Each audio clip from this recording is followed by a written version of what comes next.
모든 성도들이 이 좋은 날 함께 모여서 예배 드리고 또 축하하고 성도의 교제를 또 나누면 얼마나 좋았을까라는 그런 생각이 드는데 그럴 수 없는 상황이어서 못내 아쉽게 또 생각을 하고 그렇지만 우리가 또 모여서 이렇게 예배 드릴 수 있는 것만으로도 또 감사하다라는 그런 생각도 한편으로 또 우리가 가지게 되고요.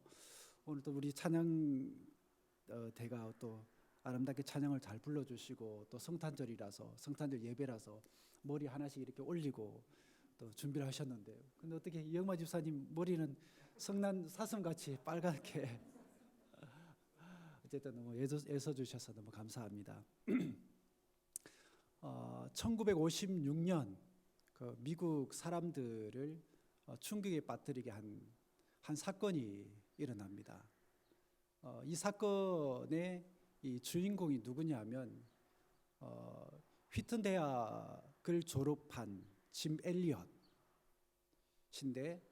그는 어려서부터 이제 글을 잘 썼고 또 성경도 잘 가르쳤으며 설교도 잘하는 수석으로 학교를 졸업한 그러니까 뭐 신앙과 재능을 두루 겸비한 장래가 촉망되는 그런 젊은 사람이었습니다.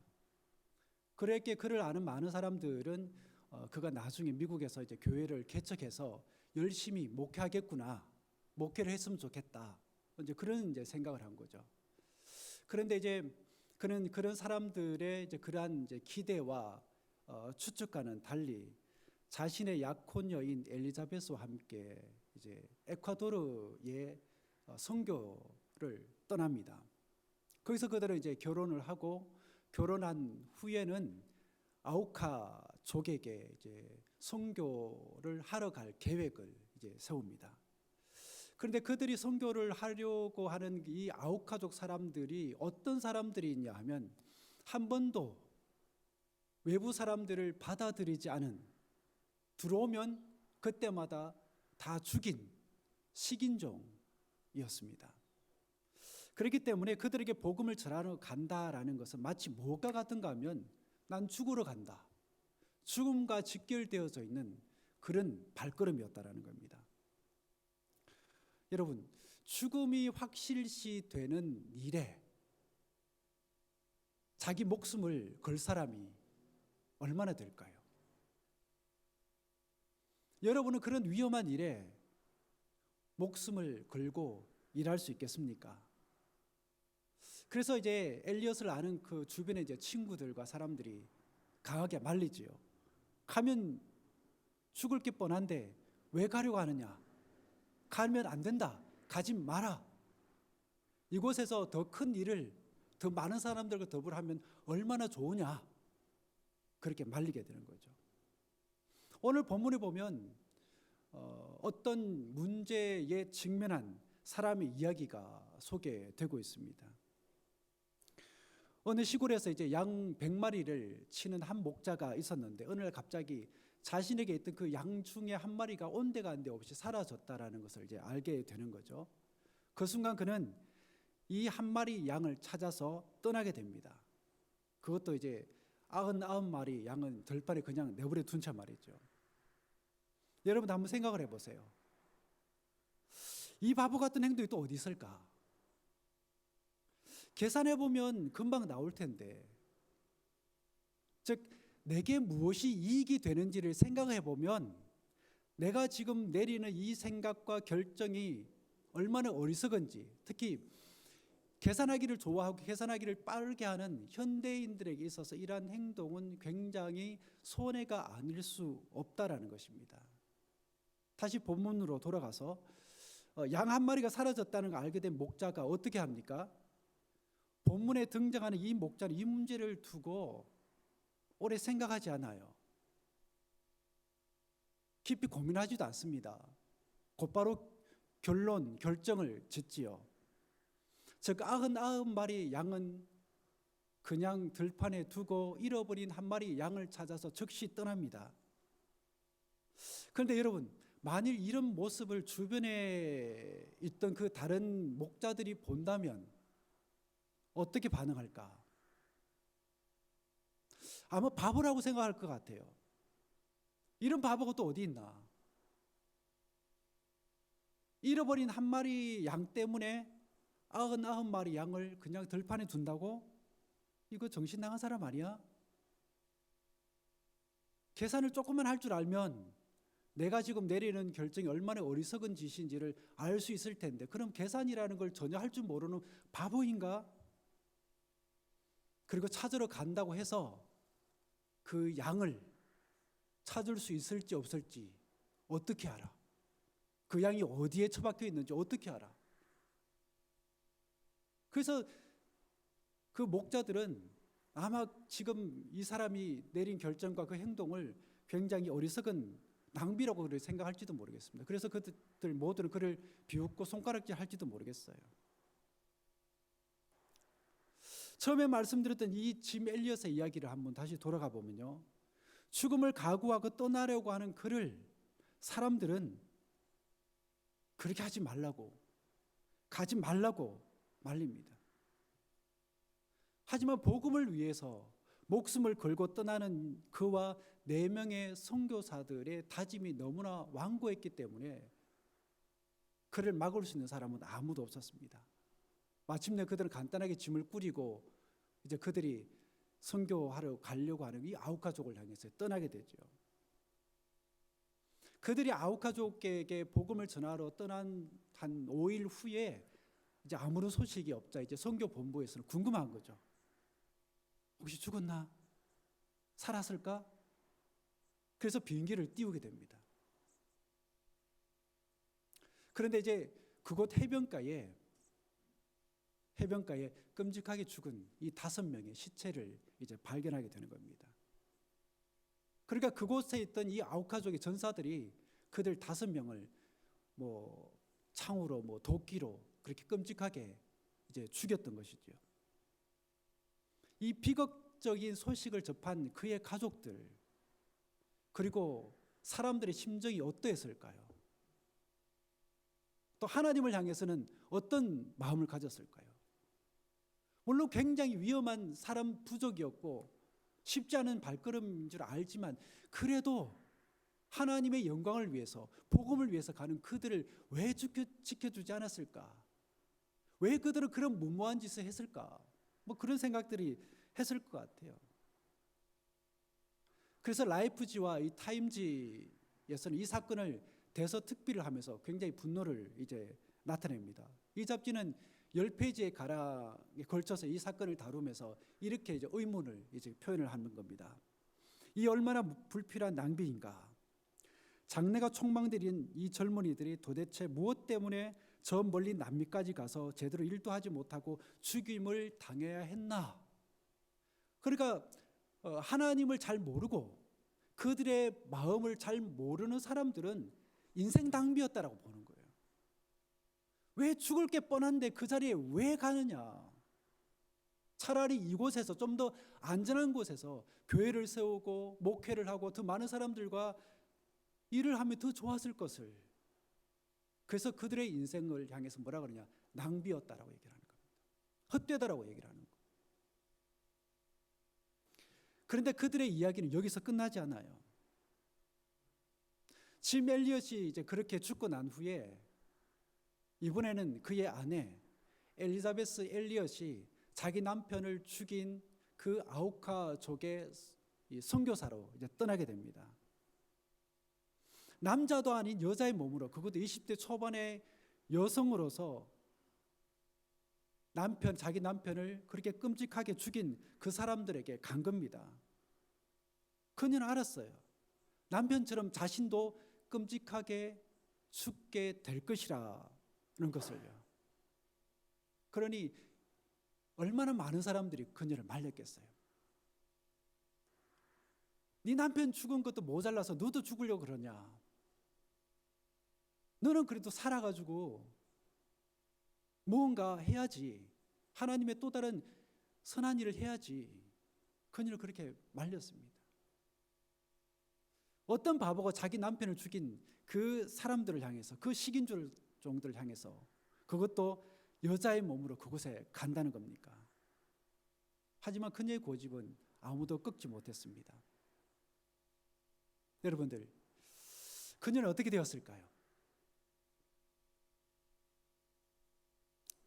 그녀의 뒷이야기가 궁금하지 않습니까? 여기서 끝낼까요? 더 할까요? 그녀의 이야기는 여기서 끝나지 않습니다. 목숨을 걸고 복음을 전하기 위해서 남편을 죽인 그 식인종들을 향해 찾아갔는데, 놀랍게도 그 식인종들은 어떤 생각을 가지고 있었느냐 하면, 여자를 죽이는 것은 비겁한 짓이다, 몹쓸 짓이다 라는 생각을 가지고 있었기 때문에 그녀를 죽이지 않았어요. 그래서 그녀는 그곳에서 여러 해 동안 선교 사역을 하는 거죠. 물론 그 여인은 그들이 그런 사고를 가지고 있었다는 것을 전혀 모르고 갔습니다. 그런데 어느 날 아웃가족의 이제 추장이 그녀에게 다가와서 이렇게 이제 묻는 겁니다. 궁금했던 거죠. 도대체 당신은 누구고 우리를 위해서 이러한 헌신과 봉사를 하는 이유가 뭐냐? 이에 대해서 그녀가 대답하기를, 사실은 나는 5년 전에 당신네들이 죽인 그 남자의 아내입니다. 하지만 내가 여기에 온 것은 하나님 사랑 때문에 여기에 온 것입니다 라고 얘기를 한 거예요. 이 말을 들은 추장과 이제 그 사람들이 크게 이제 감동을 받고는 그들 모두가 주님을 영접하게 되었다라는 얘기입니다. 여러분 놀랍지 않습니까? 별로 놀라지도 않아요. 그 놀라움은 여기서 끝나지 않습니다. 그녀의 헌신적인 사랑과 섬김으로 인해서 남편을 죽인 미카라는 이 아우카족의 남자가 10년 후에 그 부족으로서 처음으로 이제 목사가 이제 됩니다.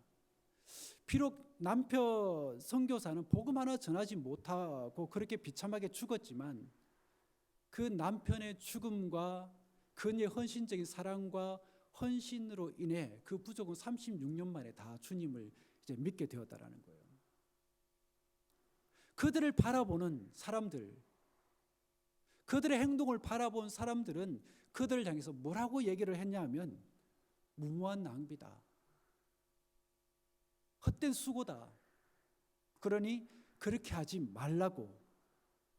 여러분들 과연 그렇습니까? 우리가 주님을 위해서 하는, 주님을 위해서 바치는 그 모든 헌신과 수고는 결코 무모한 인생이나 헛된 수고는 아닌 줄 믿습니다. 그렇습니다. 오늘 본문에 나오는 이 목자 역시 결코 바보 같은 짓을 한 게 아니라는 사실을 우리는 알아야 됩니다. 즉 목자가 99마리 양을 들판에 그냥 내버려 두고 한 마리 양을 찾아 나선 것은 다 그만한 이유가 있어서 그렇다라는 거예요. 여러분 그게 뭘까요? 목자가 존재하는 목적이 뭡니까? 그건 바로 양이에요. 아파하고 절고 어딘가 쿡 처박힐지 모르는 그 한 마리 양에 대한 긍휼함, 불쌍히 여기는 그 마음이 바로 목자가 가지고 있는 긍휼의 마음이라는 겁니다. 오늘 본문 5절과 6절에 이렇게 얘기를 합니다. 찾아낸즉 즐거워 어깨에 메고 집에 와서 그 벗과 이웃을 불러 모으고 이르되 나와 함께 즐기자, 나의 잃은 양을 찾아내었도다. 누가복음 19장은 주님이 이 땅에 오신 목적에 대해서 우리에게 뭐라고 얘기하냐면, 그게 누가복음 전체 주제이기도 한데, 인자가 온 것은 잃어버린 자를 찾아 구원하려 함이라. 잃어버린 양을 찾고 잃어버린 찾아서 구원하기 위해서, 그가 가야 될 그 길을 가기 위해서 하나님께서 그 인생에 만들어 놓으신 그 창조의 섭리와 그 아름다운 삶을 살게 하는 게 우리 주님의 이 땅에 오신 목적이었고 인생의 즐거움이었다라는 겁니다. 그렇다면 지금 여러분의 기쁨, 여러분의 즐거움은 무엇입니까? 여러분이 근래에 무엇 때문에 즐거워하셨어요? 무엇 때문에 기뻐했습니까?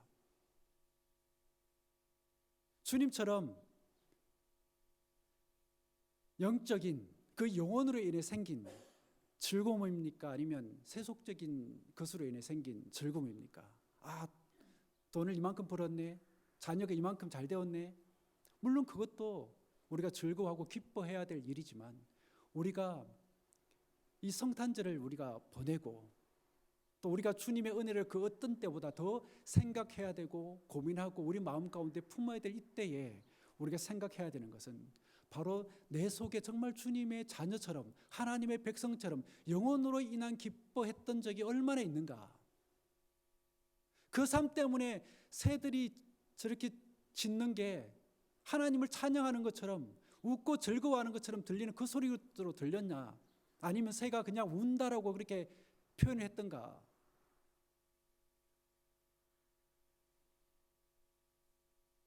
그런데 여기서 우리가 한 가지 사실을 알아야 됩니다. 이 본문에 나오는 표현들 중에 목자가 이제 잃어버린 양을 찾아서 이제 찾고는 너무 기쁘고 즐거우니까 이제 어깨에 메고 왔다라고 이제 표현이 나와 있는데, 사실 그 사이에 있었던 그 과정은 다 그냥 생략이 된 채 그저 돌아왔다라는 그런 간략한 얘기에 대해서만 본문이 소개가 되고 있습니다. 우리가 그 과정도 우리가 한번 생각을 해봐야 되는 거예요. 그 본문에 생략된 그 과정을 오늘 제가 여러분들에게 한 가지 예화를 들려드리면서 얘기를 마치고자 합니다.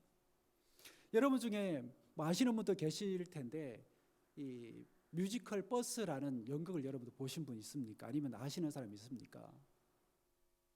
내용이 이렇습니다. 여러분들 들어보시면 아실 텐데 시골 동네 사람들을 이제 버스에 태우고 이제 굽이굽이 시골길을 이제 가던 버스가 갑자기 브레이크 고장을 일으키는 겁니다. 한쪽에는 절벽이고 한쪽에는 낭떠러지인 내리막길을 간신히 그냥 어찌어찌 해가지고 기사가 이제 운전해서 이제 내려가는 겁니다. 그렇지만 운전기사는 알았어요. 이렇게 가다가는 결국에는 낭떠러지로 떨어지거나 처박혀가지고 우리 모두는 죽게 될 거라는 것을 이 기사는 잘 알고 있었어요. 그런데도 다행히 저 앞에 보니까 충격을 완화시켜 줄 이 건초 더미가 보이는 겁니다. 그래서 기사는 이제 살았구나. 저기에 우리가 그래도 딱 이렇게 박으면 물론 좀 다칠 수는 있지만 우리 생명은 살릴 수도 있겠구나라고 생각하고는 그곳을 향해서 돌진해 가는데, 그 건초더미 앞에서 한 물체가 서 있는 것을 이제 보게 되는 겁니다. 자세히 보니 차를 향해서 손을 흔드는 아이의 모습이었어요. 그런데 그 모습이 버스 기사는 전혀 반갑지도 않았습니다. 전혀 달갑지 않았어요. 왜냐하면 버스에 탄 사람들을 살리기 위해서 그 방향으로 가고 있는데 그 아이가 그곳에 서가지고 손을 흔들고 있으니 반가울 수가 없는 거잖아요. 분명히 버스 안에 있는 사람들을 살리기 위해서 그곳을 향해서 내달리면 아이는 틀림없이 죽게 될 거고, 아이를 살리기 위해서 우리 피해가면 버스 안에 있는 모든 사람들을 죽을 건데 그런 상황에 놓여 있는 거예요. 버스 기사는 어떻게 했을까요? 결국 기사는 버스 안에 있는 사람들을 모두 살리기로 이제 결정을 하고는 그 건초더미를 향해서 나갑니다. 돌진해서 그 아이를 치고 버스 안에 있는 사람들을 다 살리게 되죠. 반면 그 차에 친 아이는 온몸이 피투성이가 된 채 이제 죽고 말았습니다.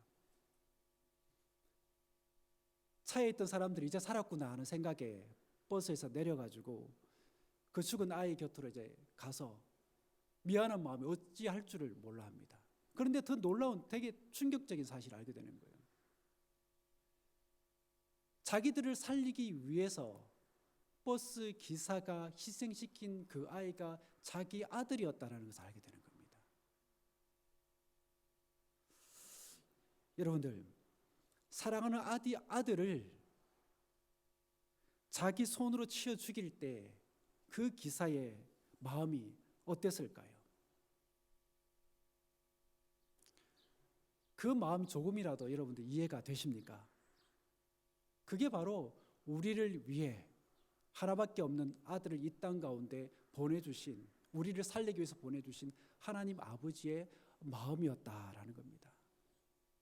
그런데 여러분이 알아야 할 사실 하나 더 있어요. 이 감동적인 이야기는 꾸며낸 이야기가 아니라 실제로 스위스에서 일어난 그런 실화라고 합니다. 그리고 이 연극의 포스터에 이런 글귀가 적혀 있어요. 나의 생명은 다른 이의 죽음 때문이다. 나의 생명은 다른 이의 죽음 때문이다. 그 버스에서 살아남은 자들의 삶의 고백이었던 거예요. 그리고 이 연극의 마지막에는 다음과 같은 노래의 마지막 가사로 이제 막을 내리게 되는데, 누군가가 사랑했기 때문에, 누군가가 희생했기 때문에 이제 우리는 새로운 삶을 살아갈 수 있어요.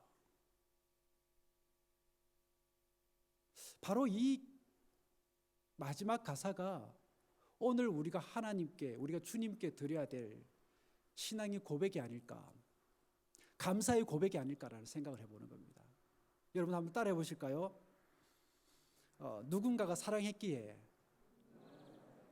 누군가가 헌신했기에 이제 우리는 새로운 삶을 살 수 있습니다. 저와 여러분들은 새로운 삶을 살고 있어요. 여러분들도 한번 그런 경험이 있는지 모르겠지만 정말 죽을 뻔했던 죽을 뻔했던 그런 경험을 하고 난 사람들은 삶을 달리 봅니다. 그래서 어떻게 고백합니까? 나는 새로 태어난 겁니다. 그래서 나는 새로운 삶을 살 겁니다. 여러분이나 저도 똑같은 그런 고백이 있지 않았습니까? 그 고백을 우리가 회복해야 되는 거예요, 이 시간에. 과거는 중요하지 않아요. 이제부터 여러분들에게 주어진 삶을 어떻게 살아갈 것인가, 이게 더 중요한 겁니다. 우리 하나님은 용서의 하나님이시기 때문에 우리의 과거의 실수, 잘못, 죄들은 하나님 앞에 나아가면 다 용서해 주십니다. 하지만 그때부터 앞으로 주어질 삶을 우리가 어떻게 살아갈 것인가 하는 게 굉장히 중요합니다. 짐 엘리엇과 그의 친구들은 전도 한번 하지 못하고 비참하게 죽었을 때 사람들이 뭐라고 말했습니까? 이 얼마나 큰 낭비입니까?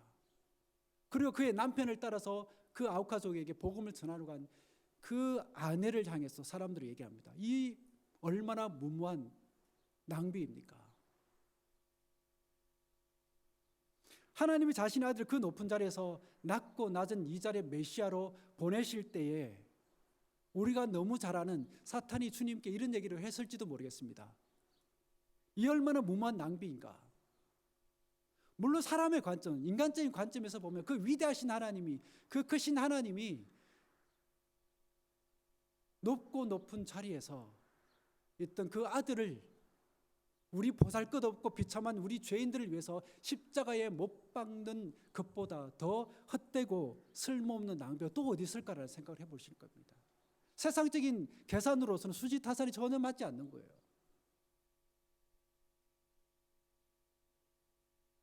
그렇기 때문에 우리는 뭐라고 얘기합니까? 크신 은혜라고 얘기합니다. 내가 무엇으로도 갚을 수 없는 은혜라고 얘기하는 거예요. 우리는 그런 존재들입니다. 여러분들 이 자리가 그런 자리예요. 여러분들 그 마음으로 하나님께 예배 드릴 때도 그 마음으로 나아가시고, 교회를 생각할 때도 그 마음으로 생각하시고, 내 옆에 앉아있는 사람을 바라볼 때도 그 마음으로 바라보실 때에 우리는 교회가 교회 될 수가 있게 되는 겁니다. 그런데 과연 그게 쓸모없는 낭비였을까? 만일 그랬다면 하나님이 뭐라고 대답하셨을까요? 낭비라니. 나와 내 아들은 지금 이 순간을 위해서 이렇게 오랜 세월을 기다렸고 이제 나와 내 아들은 그 꿈을 이루게 된 거야. 잘 봐. 내 아들이 이 땅에 태어난 것과 죽음은 결코 낭비가 아니야. 오늘 우리 모두는 하나님이 우리를 구원하기 위해 메시아로 이 땅 가운데 보내신 그 아들을 기념하고 감사하는 날입니다. 만약 여러분이 마지막 심판 때에 개인적인 심판의 순간이든 아니면 역사적인 종말론적인 차원에서 그 심판이든 간에 우리가 하나님 앞에 섰을 때 우리를 정죄하려고 하는 사탄이 하나님을 향해서 얼마나 무모한 짓입니까? 얼마나 무모한 낭비입니까? 라고 하나님 앞에 도전을 했다면 그 하나님으로부터 우리가 듣게 될 대답이 뭘까요? 여러분은 어떤 대답을 듣고 싶습니까? 그래, 가만 보니까 쟤는 좀 낭비인 것 같고 얘는 전혀 아깝지 않고.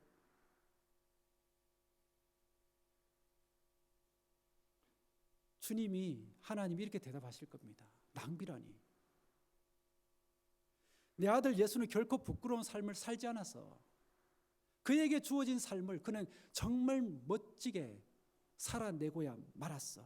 그러니 더 이상 내 앞에서 그런 헛소리는 그만해 라고 사탄을 향해서 호통치는 그 대답을 저와 여러분 모두가 듣는 복을 누릴 수 있게 되기를 축복합니다. 우리 옆에 있는 사람 손 한번 잡고 그런 대답을 들으십시다.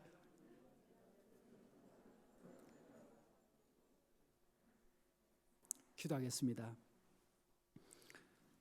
사람들이 보기에 높고 높으신 하나님이 이 땅에 사람의 몸을 입고 오신다는 게 이해가 되지 않고 때로는 무모해 보인다고 말합니다. 하지만 하나님은 그런 사람들을 향해 그렇지 않다고, 이건 충분히 가치가 있는 일이라고 말씀하셨습니다.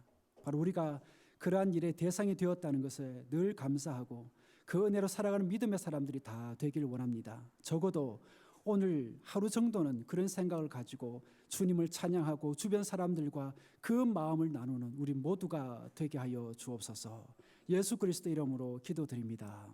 아멘.